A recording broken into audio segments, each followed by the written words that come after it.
نحمده ونصلي ونسلم على رسوله الكريم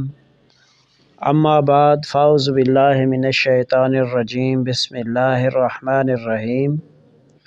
معزز سامعین کرام،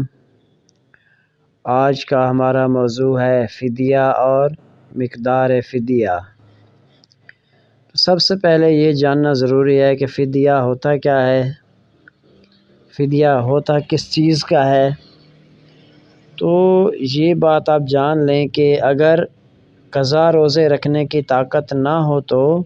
فدیہ ادا کرنا ضروری ہوگا۔ یعنی اگر ایسا بندہ ہے جو روزہ رکھنے کی ہمت طاقت نہیں رکھتا تو اس کو چاہیے کہ وہ روزے کے قضا کی صورت میں اس کے فدیہ ادا کرے گا۔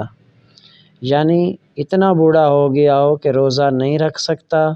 اور یہ امید بھی نہیں آ رہی کہ آئندہ طاقت آ جائے گی۔ یعنی ایسا شخص جو اتنا زیادہ بڑھاپے کو پہنچ گیا ہو یا اتنا زیادہ عمر رسیدہ ہو کہ اس کے روزے رکھنے کی صلاحیت نہ ہو اور یہ بھی ساتھ امید نہ ہو کہ آئندہ روزہ رکھنے کی استطاعت قوت اس کے اندر آ جائے گی۔ اسی طرح یا ایسا بیمار ہو گیا ہو کہ صحت کی امید جاتی رہی ہو، تو ان دونوں صورتوں کے اندر روزے کا فدیہ ادا کیا جائے گا۔ یعنی روزے کے فدیہ قضا کرنے کی صورت میں اس کے فدیے کی دو ہی صورتیں ہیں کہ یا تو بندہ بالکل ہی عمر رسیدہ ہو، بوڑھا ہو اور اس کے اندر روزہ رکھنے کی صلاحیت بالکل نہ ہو،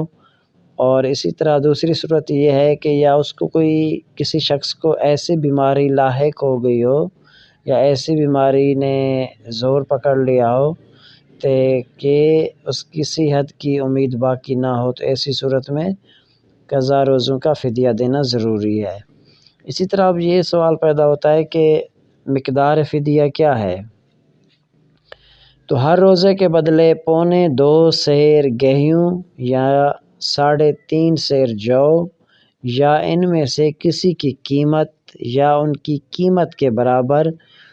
اور غلہ مثلاً چاول، باجرہ، جوار وغیرہ دیا جائے گا۔ یعنی مقدار فدیہ یہ ہے کہ ہر روزے کے بدلے 2.25 سیر گیہوں یا گندم یا 3.5 سیر جو کے برابر اس کی قیمت ادا کرے گا یا اس کے بدلے میں کوئی دوسرا اناج غلہ دے گا، مثلاً چاول ہو، باجرہ ہو، جوار وغیرہ کوئی بھی اناج دے سکتا ہے۔ یا اس کے علاوہ اس کی قیمت کے برابر اگر اس کے پاس یہ جو، باجرہ، چاول نہیں ہے تو اس جتنے رقم ادا کر کے بھی وہ ایک طرح سے فدیہ ادا کر سکتا ہے۔ اسی طرح اب سوال یہ ہے کہ نمازوں کا فدیہ کیا ہوگا؟ یعنی ہر فرض اور واجب نماز کے فدیے کی بھی یہی مقدار ہے، مگر نماز جب تک سر کے اشارے سے پڑھ سکتا ہو تو اس وقت تک تو اشارے سے نماز ادا کرنا فرض ہے، اور جب اشارہ بھی نہ کر سکے اور اسی حال میں انتقال ہو جائے یا 6 نمازوں کا وقت گزر جائے تو اس حالت کی نماز فرض نہیں۔ یعنی نماز کا فدیہ دینے کی یہی صورت ہے کہ اگر نماز پڑھنے کی طاقت ہونے کے زمانے کی نمازیں قضا ہو گئیں اور بغیر ادا کیے انتقال ہو گیا تو ان نمازوں کا فدیہ دیا جا سکتا ہے۔ اب اس کے علاوہ تیسرا سوال یہ پیدا ہوتا ہے کہ فدیہ کب واجب ہوگا؟ تو مرنے والے نے روزے یا نمازوں کا فدیہ ادا کرنے کی وصیت کر دی تو اگر اس کے ترکہ سے، اس کے مال سے 1/3 میں اتنی گنجائش ہے کہ یہ فدیہ ادا کیا جا سکے تو وارثوں پر واجب ہوگا کہ وہ پہلے وصیت پوری کریں اور اس کے بعد ترکہ تقسیم کریں۔ یعنی ایسا شخص جو بغیر روزے یا نمازوں کی وصیت کر کے چلا گیا ہو کہ میرے مرنے کے بعد جو میری نمازیں رہ گئی ہیں یا جو میرے روزے قضا ہو گئے ہیں اس کو میرے مال میں سے اس کا فدیہ ادا کیا جائے، تو اس صورت میں ورثاء پر یہ ضروری ہوگا، واجب ہوگا کہ مال تقسیم کرنے سے پہلے جو اس کی وصیت ہے اس کو پورا کریں اور اس کے بعد تقسیم کریں مال کو اور اس کی جائیداد کو۔ اور اگر اس کا ترکہ کچھ نہیں یا ترکے کے 1/3 میں اتنی گنجائش نہیں ہے کہ فدیہ ادا ہو سکے تو وارثوں پر وصیت کا پورا کرنا واجب نہیں ہے۔ البتہ اگر وہ اپنی طرف سے یہ وصیت پوری کر دیں تو یہ ان وارثوں کی سعادت مندی اور حق شناسی ہوگی۔ اسی طرح تیسری صورت یہ ہے کہ ترکہ کے 1/3 میں فدیہ ادا کرنے کی گنجائش تھی مگر مرنے والے نے فدیہ کی وصیت ہی نہیں کی، تب بھی فدیہ ادا کرنا ورثاء پر واجب نہیں ہے۔ یعنی اگر وہ فدیہ دے دیں تو یہ ان کی سعادت ہے، اگر نہیں دیں گے تو ان کے لیے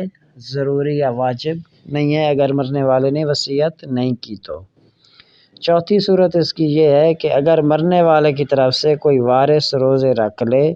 تو یہ فدیہ نہیں ہوں گے، یعنی مرنے والے کے ذمے سے روزے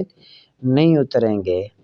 یعنی اگر کوئی شخص کسی مرنے والے کی طرف سے کہے کہ میں یہ اس کی طرف سے روزے رکھ رہا ہوں تو اس صورت میں یہ اس کا کفارہ نہیں ہوگا،